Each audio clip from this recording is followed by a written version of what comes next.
kita ini masih sangat kurang sekali jumlah bendungan yang kita miliki.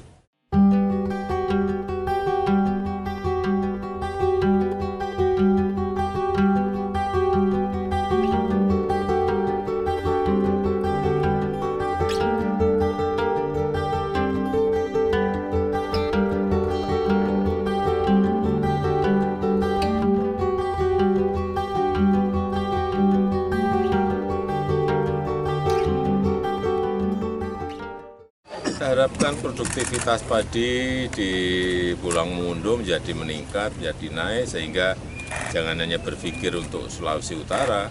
Di sini mungkin sudah surplus, tetapi bisa dibawa ke provinsi yang lain yang masih defisit produksi beras. Saya kira kita harus melihat ini secara makro Indonesia. Ya, hingga saya sampaikan tadi, kita ini masih sangat kurang sekali jumlah bendungan yang kita miliki.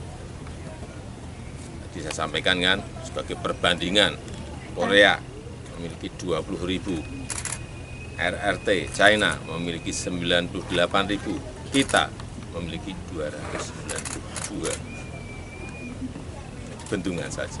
Ini sehingga pemerintah yang akan datang juga urusan pengelolaan air, energi harus menjadi betul-betul konsentrasi, karena memang nanti pangan dan energi itu akan menjadi rebutan semua negara. Ya.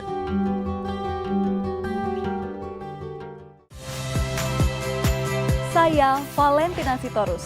Saksikan program-program Kompas TV melalui siaran digital, pay TV, dan media streaming lainnya. Kompas TV, independen, terpercaya.